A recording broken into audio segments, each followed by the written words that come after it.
So, good morning, friends. I hope all of you are doing well. So, this is the third chapter of our Docker series. And as of now, we just understood why exactly Docker is required. And in the second chapter, we discussed about installing Docker on Windows and its architecture. So, I like actually I like took up a lot of time in thinking about what exactly needs to be discussed in this chapter, and sooner I realized one thing, that we need to understand these few things before we go ahead and install WordPress on Docker. So this will be the major agenda of this training sessions. Like, we will go ahead and install WordPress, and then we will also mount the associated files on WordPress. uh, so WordPress is a application which requires three prerequisites. One is PHP, second is Apache, that is the web server, and third is MySQL. So we can either install all of them in the same container, or else we can divide PHP and Apache in one container and MySQL in another container. So that is a different aspect. So as we will move forward towards this KT, we will know more about it. So the first thing which we will discuss today in this chapter is Docker installation on Linux. So if you can see up my screen, you can see that I am working on a Windows environment, and in the previous video I installed Docker on Windows environment. So if you want to use a Linux machine on Windows, we have an option by of doing it by using a virtual box. So this is a virtual box. So this is a software, you can get it from Google. Just type into Oracle VM VirtualBox. This is open source. So you can just get the installer, double click it, next, and you will install this. But even after you install it, you will not be able to start up Ubuntu OS. So if you see over here, within this operating system, that is Windows 10, I have an Ubuntu. So this is an Ubuntu system which is there within this operating system, and this is a virtual machine. So there is a difference between virtual machine and Docker. Docker also is a software for virtualization, but it is based on layering, and it is much more uh, smooth, faster, and we can say much more flexible for doing day-to-day work in production. So you can see over here that I have already installed Ubuntu on my virtual box. There are a few points which I want you to take down over here. Is if you have installed Docker on Windows machine, so you must have went to Windows features, and you must have enabled these things which are containers. You can see over here which are containers, Hyper-V, and then there is one more thing out here which is virtual machine platform. So these three things will have been ticked. But if you want to install virtual machine and you want to install Ubuntu after that, you need to make sure that all of them are unticked. Then press OK and restart your system. After restarting up your system, you can go ahead and install Ubuntu. So for installing Ubuntu, first you will have to create a new virtual machine, and then after creating a new virtual machine, you can go ahead and install Ubuntu. So if you do not know how to do it, I have given a chapter on installing virtual machine this Ubuntu on VirtualBox in my MySQL tutorials. So you can just go ahead and see up my tutorials on MySQL. There you will find this chapter. I think that it will be chapter number 3rd or 4th. You can just go ahead and check on my YouTube channel. But for now, you can see that I have already installed Ubuntu. So this is my Ubuntu, and I will just go ahead and say terminal. So this is my terminal of this Ubuntu, and this is my outer OS. So I am in my inner OS, which is a virtual box. So guys, let us go ahead and now install Docker on this virtual box. So as you can see up my screen, this is again the official website of Docker, and they have wonderful documentation where you have the installation pages for almost all kind of Linux. You can say that install on CentOS, install on Debian, install on Fedora, yeah, install on Ubuntu. So I have been working into Ubuntu, but like most of them are very similar. The only difference is between like sudo or it may be yum in case of Debian. So it just depends. So this is the page which have to be followed, and like I will make sure that you understand this page correctly.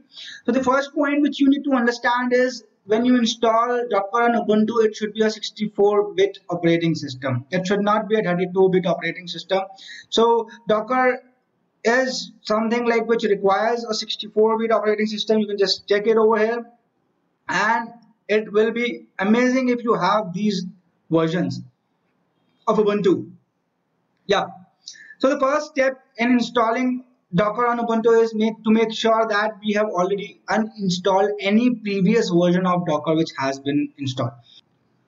So to uninstall these versions, I will go to my Linux machine, which is here, and I've already opened up this particular page on Linux machine as well. You can see on my Firefox browser, and I'll just move up to the top and just copy of this command. So one thing I want to point out over here is these are the previous versions of Docker. So the new version of Docker is not named, the package is not named as Docker. So we will say what it is named at when we will install it. Let us first go ahead and paste it and hit an enter. So you can see over here it says that 0 files have been upgraded, 0 newly installed, and 0 to remove, because my system does not have Docker as of now. So there are these few commands which you need to copy paste on any Ubuntu machine. The first is this. Second is you need to make sure that you install it using repositories. This is the mostly used way and the easiest used way in the industry. Again, you can also install Docker by installing the packages manually and then installing them again manually. So the third is like you can install Docker using a script, but we will be again following up only the first approach of doing it on Linux. So to install Docker, first I will have to update my repository. So I will just go ahead and say sudo apt-get update. So apt is the repository. So if you do not know what exactly is a repository in Linux, so a repository is again its own area where it places the softwares which it might require, and like these are the installation packages. So it is a collection of installation packages. You can install them anyhow you want from the repository directly. So I'm just saying that please update my repository, so it will update it from internet. So you can say that hit1 is from inarchive.ubuntu.com. So it has updated the repository. So the repository is on internet, and this is now on my local, which has been updated. So after updating the repository, we need to install few commands. So first is the install command itself. Second is the transport HTTPS layer. Third is the CS certificates. Fourth is the curl. Curl is again the command which is used to download resources from internet. Then it is a GNU agent, and last is the software properties common. So these all things are required by Docker. So you do not need to go very deep into all of them. This is for someone who is studying Linux, not Docker. For now, you can just copy it from the official website and paste it here and hit an enter. So these all things will get installed on your system. On my system, these were already installed. So you can see that there are already the newest versions present. So they have not been installed, but I do not have Docker on my system. If I just say docker -- version and hit an enter, so it says no such file or directory found. So I do not have Docker installed on my system. So next is I need to add this Docker official GPG key. So whenever we add the repository on Linux, so there is a condition like Docker maintains security level using this key. So the system requires this key. So you need to copy from curl command till the end, till the dash, the complete command. The dash ends this command. I will just copy it and I will just say paste and hit an enter. So this is okay. This particular key has been added. Now I have to verify if this has been added. So the fingerprint of this key has been provided by Docker. You can see over here. So I will again just copy it and paste it and hit enter. So it will give me the same result as it is there on the page, which says that this particular key belongs to docker@docker.com. This is the same result which we have received, right? So now we will go forward and add the stable repository. So again, repository are of three kinds. It can be a stable repository, it can be a nightly repository, or it can be a test repository. But we are not using this particular thing for testing or nightly purpose like this. These are the things which should be used by the people who works on Docker updates regularly. But for now, we will just be taking up the stable repository, and this is the command for the stable repository. So if you want to install nightly, you can just type in nightly over here, or if you want the test repository, then you can just type in test over here in this command. So this command is again like we have for three different kind of architecture. So this is AMD64, ARM4, HF, and then ARM64. So I will be doing it for AMD64, which is the kind of architecture for my OS. But you need to find out what kind of architecture it is for your OS as per the Linux version you are using. So I will just copy it and paste it and hit an enter. So as I hit an enter, this particular repository will get added to my local, and it will again show me up the VirtualBox. So I will just clear it. This has been added. Now we will go ahead and install the Docker engine. So one thing I want you to see over here is like now we are installing docker-ce. But when we removed, uninstalled it, we just uninstalled Docker. So this was the previous version of Docker. That's why like this was different. But the new version of Docker is this. So if you need to remove this new version of Docker, and so you will have to give over here docker-ce, right? So for now, I will just go ahead and install this particular command. So I do not require to update my repository again. It was updated above. So I will just skip up this update step and will just directly install the Docker and say okay. This will install Docker on my machine.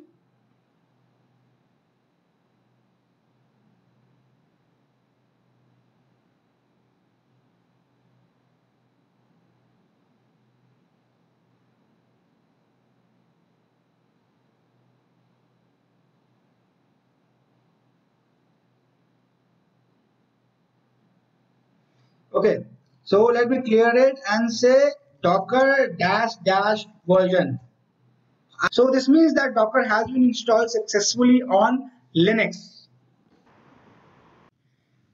So just before we go ahead and start creating our first Docker file, so I want you to understand three specific words. So one is Docker file, then we have Docker image, and then we have Docker containers.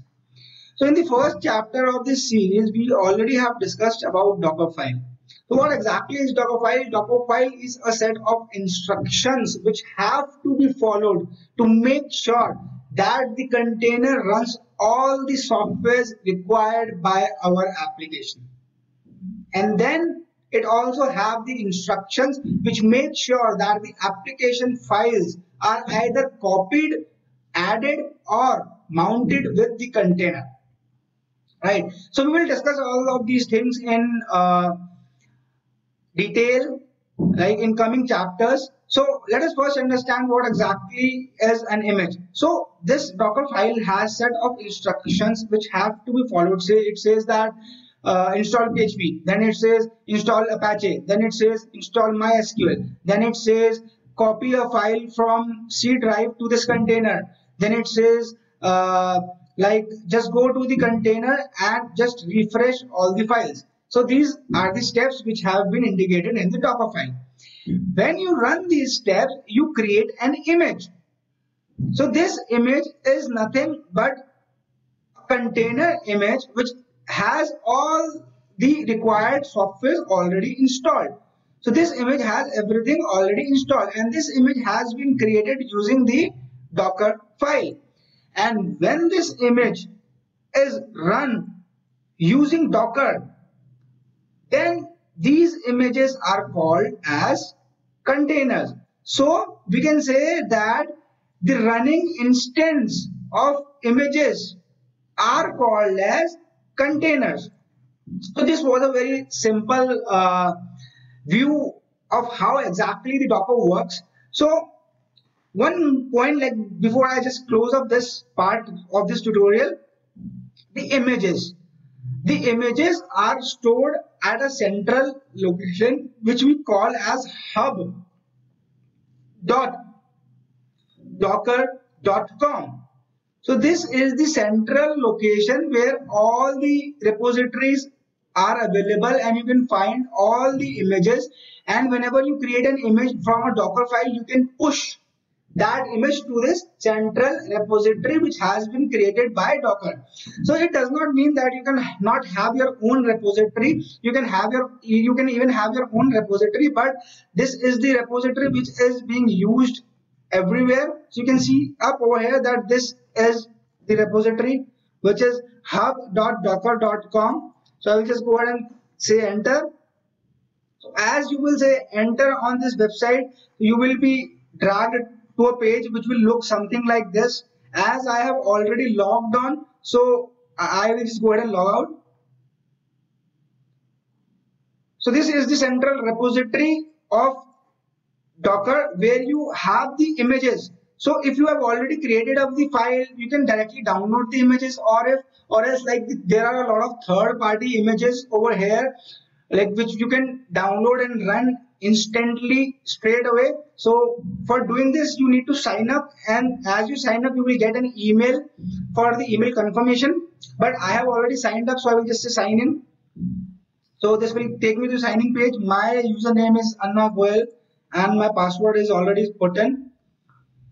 So I have logged into hub.docker.com.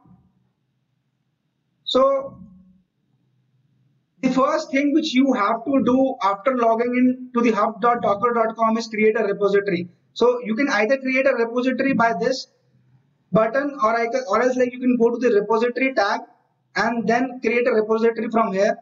Just say create repository. This will be the user who will be creating up the repository. Then there will be a slash, and then we will give the repository name. Say we give the repository name to be the tutorial repository for now, and say this is my first repository. This is my first repository, and let this be public. So these are the commands which can be used to tag the image or to push the image to this repository for us, but we are not doing it as of now. We will do it somewhere next, and then just click on create. So as we click on create, you can see over here that Anna Goel user has created up a repository which is tutorial repository, which does not have any image as of now. But yes, you can push to this repository using this command, docker push Anna Goel / tutorial repository : tag name. So there is one more thing which you can see over here, which is the public view. If I just say click over here on the public view, you can see that we can pull.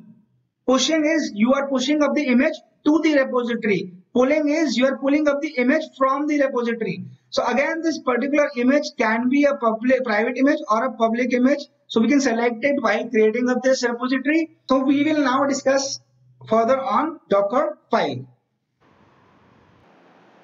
So just before we go ahead and discuss about Docker context and Docker build, so let us discuss first, know how we create a Docker file. So in Windows, you will have to download Notepad++. So this is an open source software.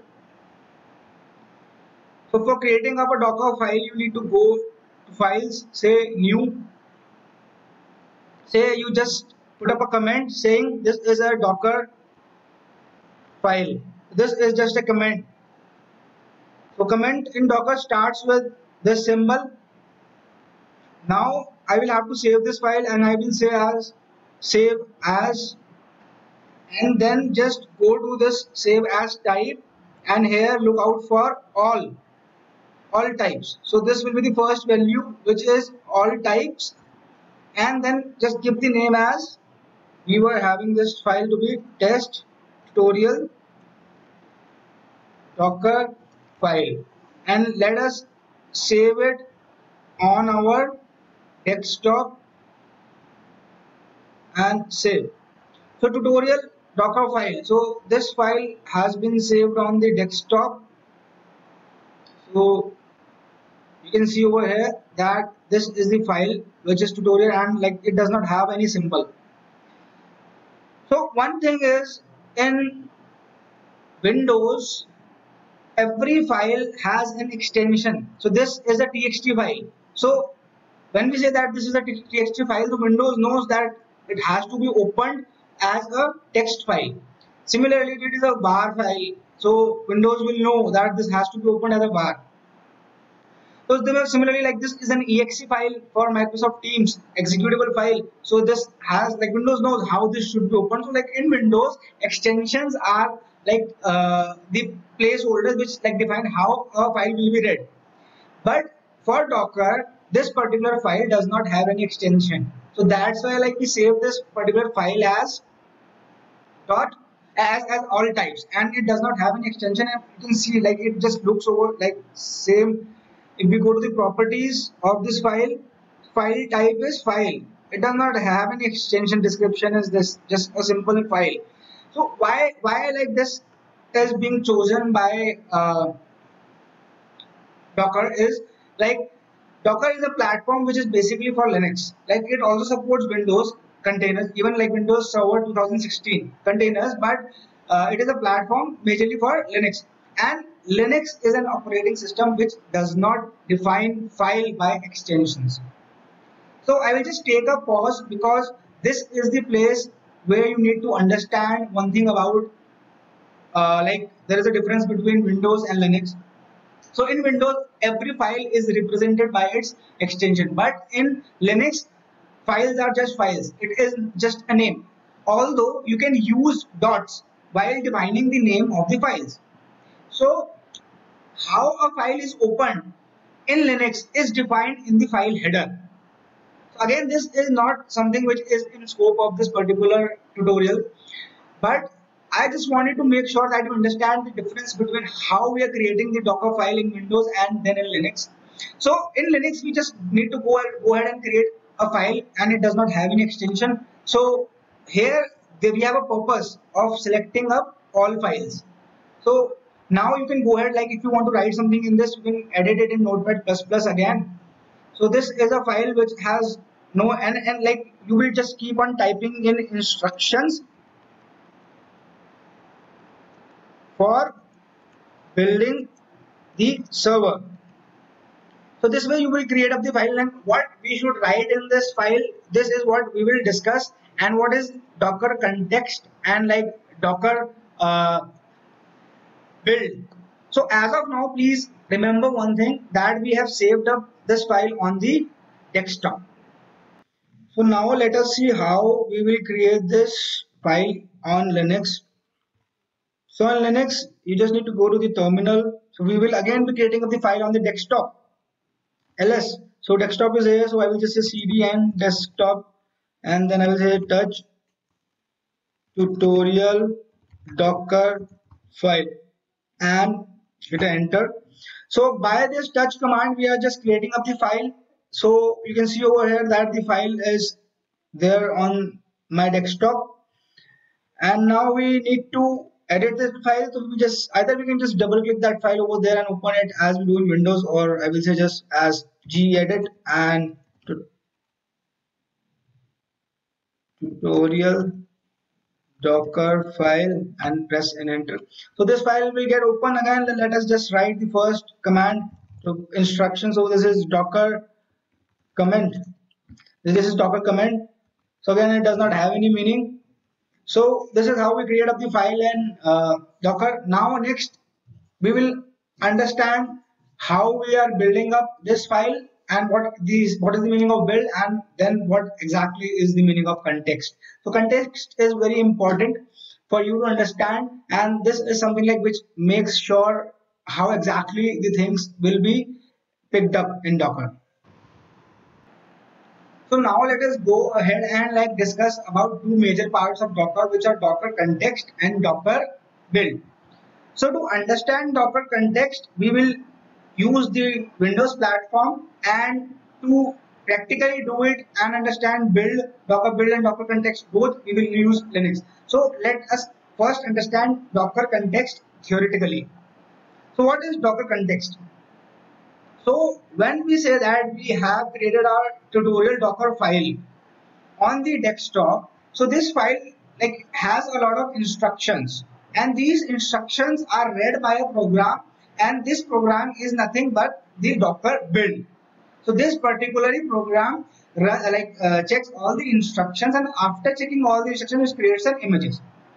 So this particular program, which is Docker build, requires two things. One is the Docker file, which is this, and second is the context.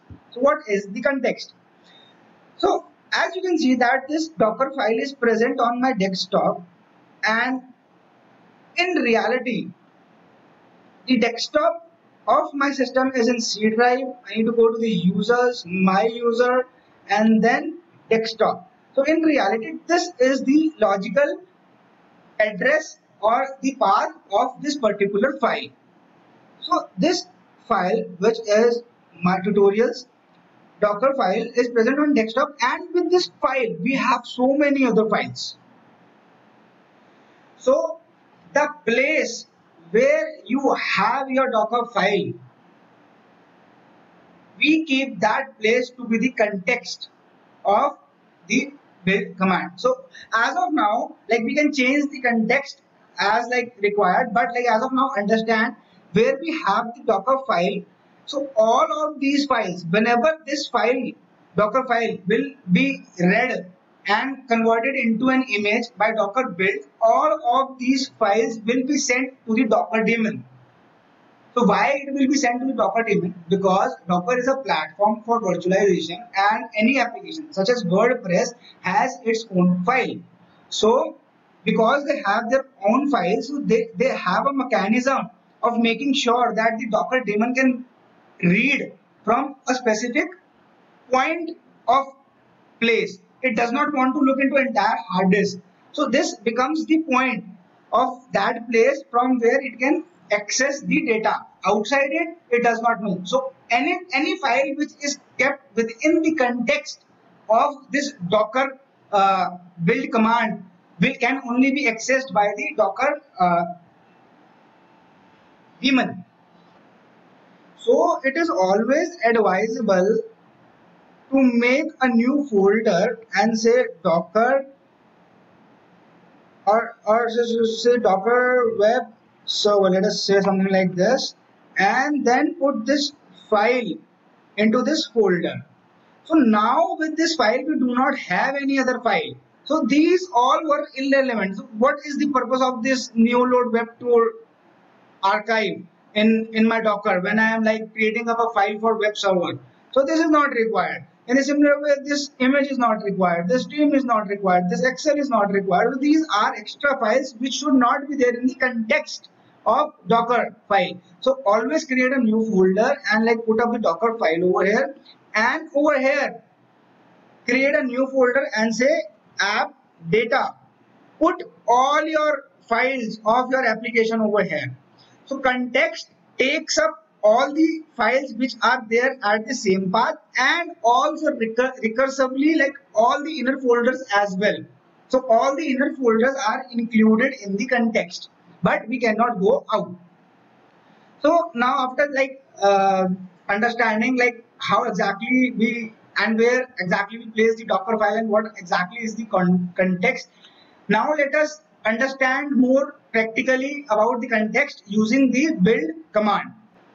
So to understand the build command, I am just opening up my Linux system and putting up my password.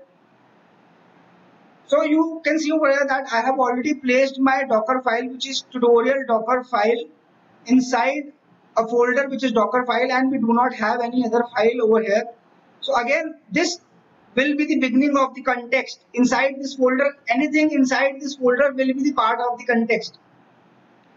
So now let us go ahead to the terminal. Let me clear everything and let me say dot dot and dot dot again. So this is how you will get a new terminal. So I will just say ls. So my file is on desktop. So I will say cd desktop. Again I will say ls. This is the folder which has the Docker file. So I will say Docker file. So again I will say ls. So it gives me tutorials Docker file. So let me clear it up now because it is very important. So Docker is a command which can be accessed from anywhere. So we can access it, so this software by typing of this command from anywhere, but the location, this location should be of the place where we have the Docker file. If we do not want to give the complete path or the relative path, that particularly depends.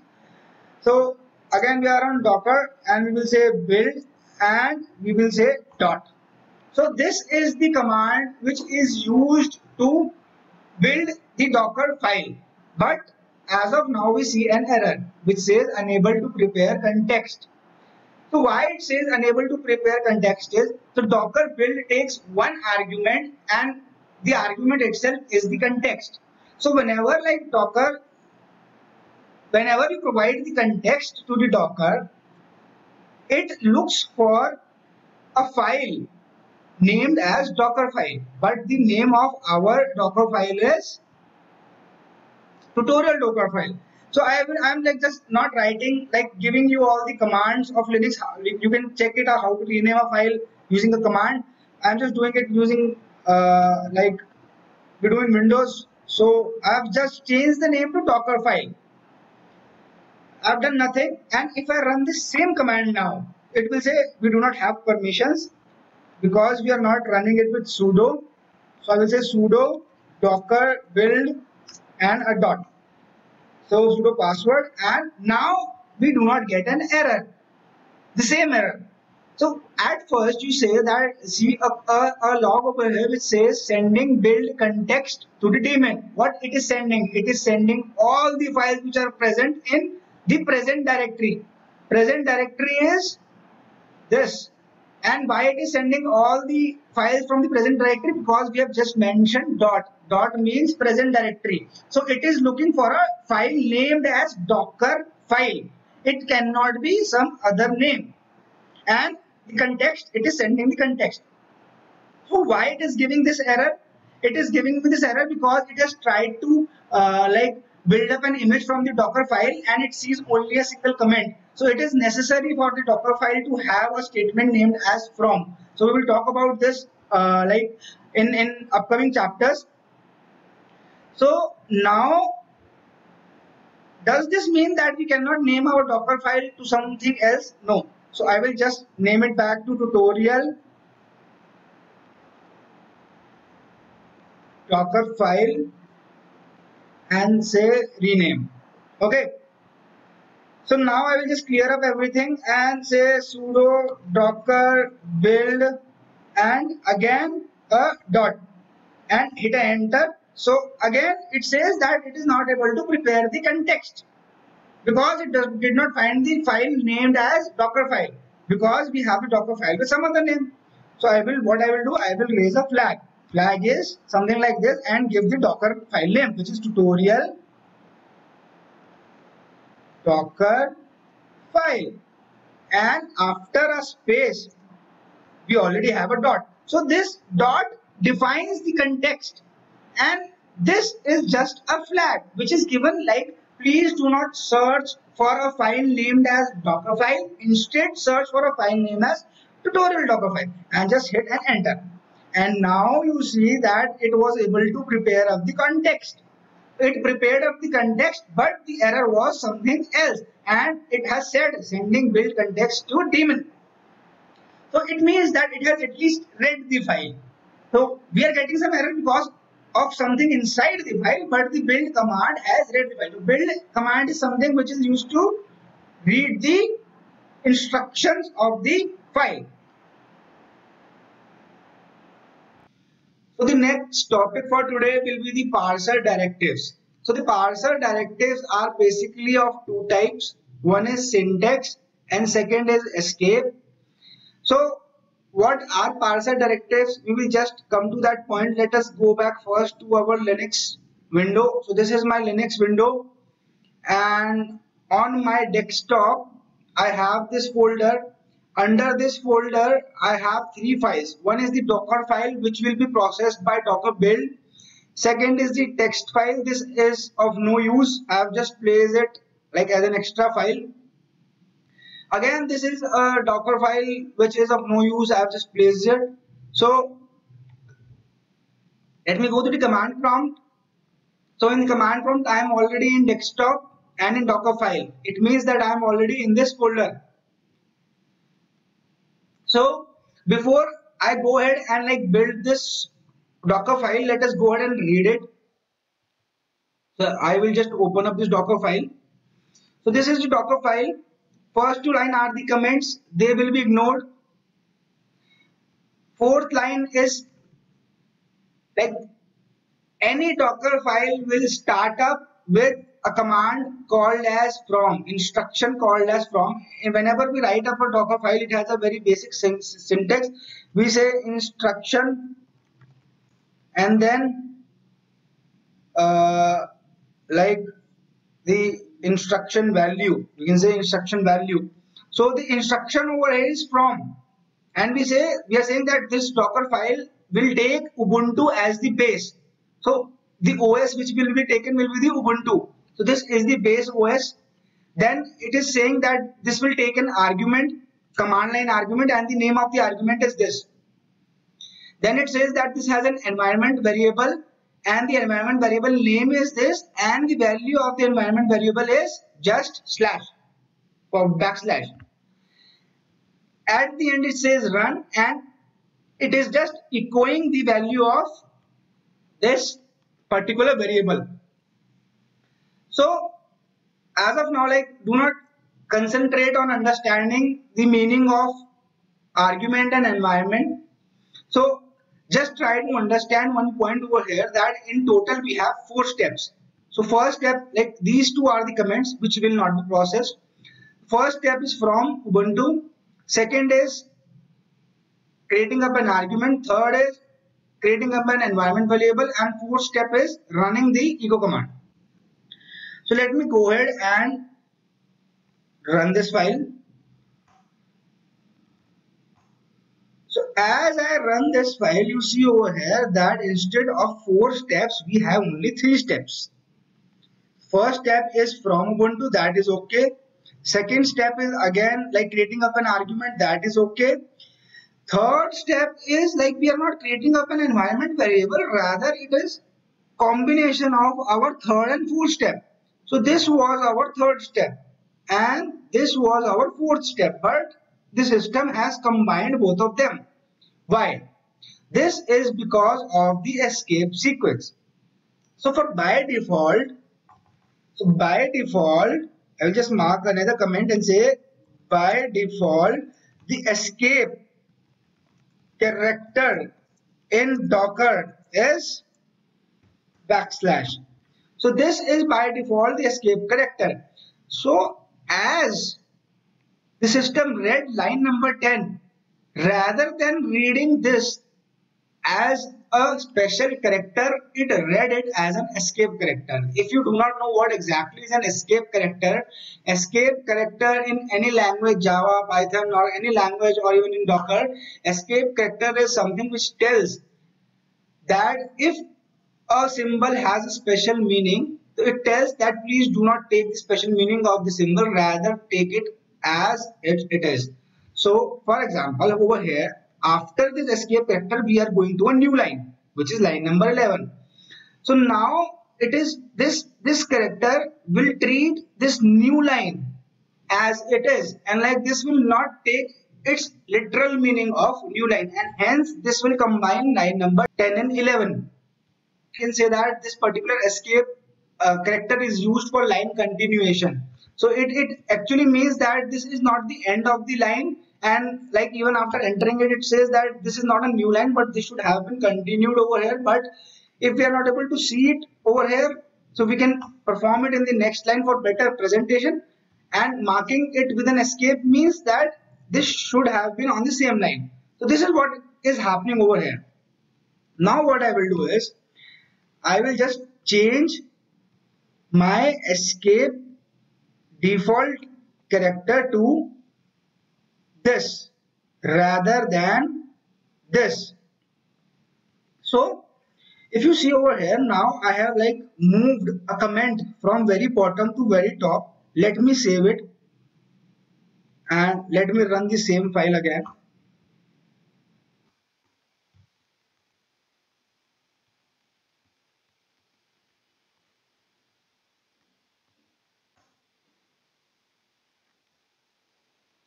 So if you see now over here that we are getting up 4 steps. Now the first step is from Ubuntu, second is like we are preparing up an argument, third is we are building up an environment variable, and fifth is we are showing up this value of this variable. So this is the result. The result is just the backslash, right? So what exactly happened now is we told Docker that yes, now the escape sequence will be this rather than slash. So the point over here is if we make this particular like escape, whenever we define a parser directive, so this is a parser directive, this is escape, which is used to define up the escape character.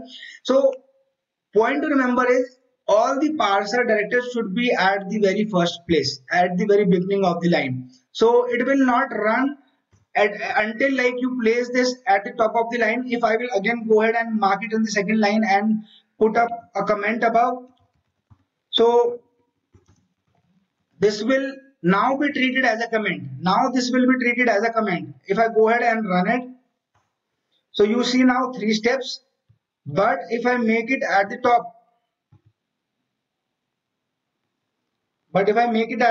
and now save it and again run it, now we have 4 steps.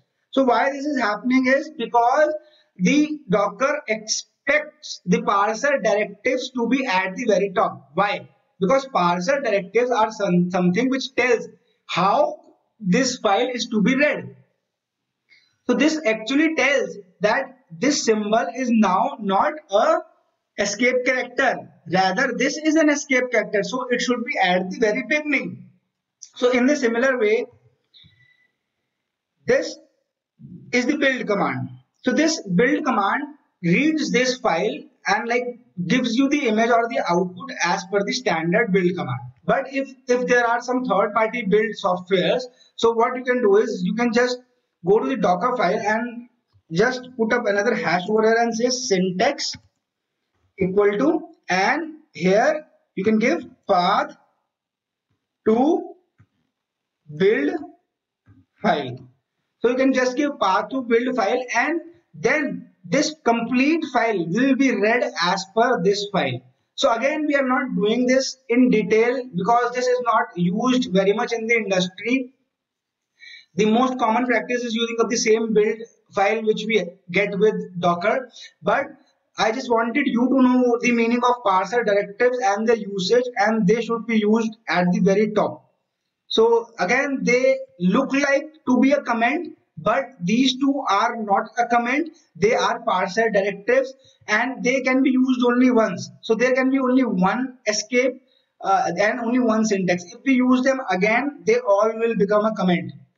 So if I go ahead and say escape, so this will again become a comment. So we cannot change it again and again. Now this is not possible. So because we have already used it above once, so we cannot use it again. So these two directives can be used only once. So we can give how many space we want at the very beginning. This does not matter. This is very same to this. And like this is what exactly the meaning of parser directive is. So the next part for today is environment variables. So let me go back to my Linux environment. So this is the same Docker file. I have changed the content of this Docker file. Let us see what the content are. So now we are creating up an image from the base image busybox. Then we create an environment variable. So environment variable is created by the env instruction. This is the name of the variable and this is the value of the variable. Again, we create an environment variable foo1 which does not have any value. This should give an error. Then we say run echo. This will just print the value of foo on the console. So this is the environment variable, like we have the variables in Java and Python. So in Docker we can create this variable using env. Now we can use this variable using two ways. One is this way, like we can have a dollar sign, then curly braces, then the name of the variable, then closing curly braces, or else we can just have the dollar and without curly braces we can write the variable name. Why Docker has given us these two ways? So Docker has given us these two ways because there might be a criteria when you need to concatenate this particular variable value, say _3.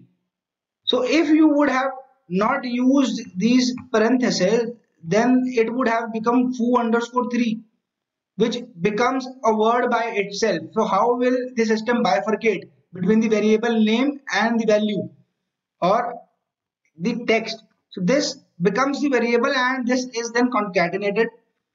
So this is something like which defines if we find the value of foo1, then it's okay. If we do not find it, then print the default value to be the word. But if we replace this minus sign to the plus sign, then it becomes opposite. It says if there is value in foo1, then put up the value as word. If there is no value, then print no value. So this was just the basic usage of these variables, and these variables like are actually used in like the working environment. Like this, we say that work directory is this, so we make a variable for the work directory, and wherever it is required we replace it with a variable. Say if we want to add all the things from dot to working directory, we will do it using a variable. So when we are saying that we will be creating up a file, Docker file on WordPress, so wherever we will be putting up all the files, that directory we will save it in an environment variable, so that we do not have to write this path again and again. So let us save it, and for clarity let us run it. Say enter, root, enter. So environment must have two arguments. It says env must have two arguments. So we have already discussed this because our Docker file, this foo1 had no argument. So I will just go ahead and say this, and let me save it. Let me run it. So it started building. So as it did not find busybox on the local, so it just installed it. Then it went to the second step. Second step was this. Then it went to the third step. Then it went to the fourth step. So in fourth step, it is printing the value of foo. Foo value is bar. So that's why it's printed bar. Then again it is printing the value of foo, which is again bar. Then it is printing the value of foo_3. So it has put up concatenate these values and has put bar _3, right? Then if we move forward and see this, so it sees that foo1 has no value. We have put up no value in foo1, right? So that's why it is giving us the value as word. So we are getting the value as word. And in this statement, it says that it has nothing. That's why it is giving us nothing. Now let us do another test. Let me save it and let me give this a value of ABCD and save it now. And let us clear all of this and run the Docker file again. So now if we see over here,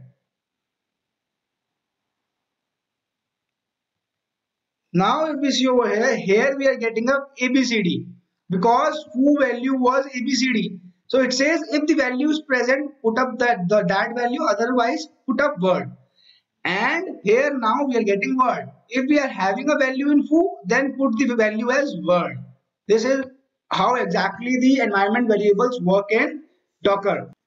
So the last topic for today will be the arguments. So let me go back to my console on Linux. Let me show you the Docker file. This will be the Docker file which we will be using. Let's discuss this. So the first statement is from the BusyBox. This will be the base of our Docker file. Second is the argument. So environment variable was env, argument is arg. What is the difference between environment variable and argument? If we say env user, we will have to give the value of user here itself. So we will give the value of user here. This is the variable and this is the value. But if we take an argument, then value of this variable will be taken at runtime. How? Let me show you. I have just saved up this file. Let me run this, saying sudo and paste the command. So sudo docker build.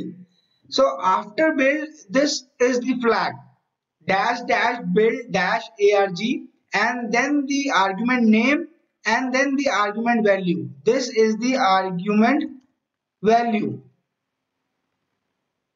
We can just say argument underscore value, and I will just hit and enter. After pressing up a dot, let me just press and enter. And so you see over here that the first step was BusyBox, second was arg user, third was run echo user. Value of user is argument value. This is what it is printed on the console. So echo is a command to print the value on the console. Then we are assigning up this user to the user instruction. So again, these instructions we will be talking about them in detail, but as of now you see that the value of this argument is taken up from command line from here. Let us go ahead and change few things more. Let us say this is user 1 and this is user 2. Let me save it and say user 1 echo and user 2 echo, and this should be user 1. Let me save this, go back. Let us first clear. So now let us run this command. So to run this command, we will have to give build argument flag 2 times for user 1, which is value is argument underscore value 1, and for user 2, whose value is again argument underscore value 2, and I will end a dot at the end for context and just press enter. So you see over here that in the fourth step, we get the value as argument 1, and in the fifth step we get the value as argument 2. So this is the way we can use multiple arguments. Another point which I want you to see over here is env. So say we have an environment variable with the same name of user 1. So we have the argument with the same name, we have environment variable with the same name, and let this value be test value. Now if we will run, what value will be printed? So the environment variable value is always superseded because this is the local value. This value has been passed from the command line. So this is the rule in Docker. The value of environment variable is always like superseded if both the names are same. So let me go ahead and run this for you. So it has only one argument. Let me give one argument and run it. So if I run it, you can see over here that the value which has been printed is test value. Let us make some more changes to this file and say that the environment variable is set on the second line and the argument is set on the third line. And let me clear up and run this again. So even though now our environment variable is in the second line and our argument is in the third line, still the value which has been printed is test value. because I've already told you the value of environment variable will always supersede the value of arguments. So this brings this chapter to the close. So in the next chapter we will be building up a Docker file for WordPress, and then we will be like pushing it on the hub and like seeing more functions on Docker. Thank you guys. Have a great day.